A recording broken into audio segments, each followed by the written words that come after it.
Hello, fellow aliens. This is not an episode of Earthlings 101, the crash course for alien visitors, but a video response to an Earthling video about a spinning disk. As most of you are used to voyage inside spinning disks, you might find this interesting. The Earthling video shows a disk with an eccentric hole, spinning vertically on the ground. The funny thing is that the heavy side of the disk turns upwards, seemingly defying gravity. Why does this happen? Now, before you try this for yourself, if you have one of those fancy frictionless piloting consoles, it won't work there. Better try on a rough surface, as friction plays an important role in the effect. Actually, this effect is based on the 3 basic rules of saucer physics. For those of you who don't remember their saucer piloting lessons, here a quick reminder. The first rule of saucer physics says that a saucer will always spin around its center of mass.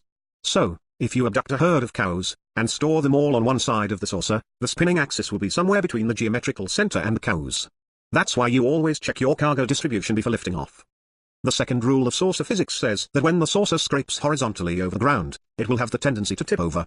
That's why you always land vertically. And finally, the third rule of saucer physics says that when you incline the spinning saucer into one direction, it will have the tendency to roll sidewards. This is called precession, and every saucer pilot is painfully aware of it. This is why you stop spinning before you maneuver or land. Now, imagine a saucer pilot who had too much Sagittarian brandies, so he becomes careless. He lands on Earth with a herd of cows on one side of the saucer, and he forgets to extend the landing gear. What happens when he lands?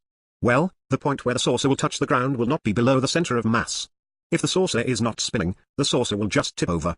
But now suppose that the saucer is spinning. The first rule of saucer physics says that it will spin around its center of mass. That means, when it lands, the contact point with the ground will scrape over the ground in a circle. Now, the second rule says that the friction on the ground will make the saucer tip, and the third rule says that this tipping moment will create a precession effect which makes the saucer turn sidewards instead of tipping, in this case such that the center of mass goes upwards.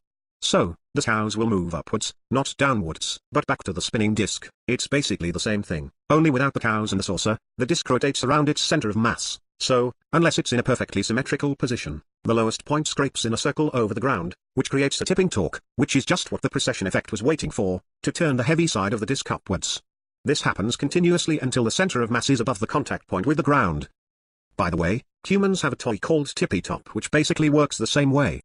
That's, in a nutshell, the reason why A, the disk turns heavy side up, and B, why saucer pilots should go easy on Sagittarian brandy. Thanks for watching.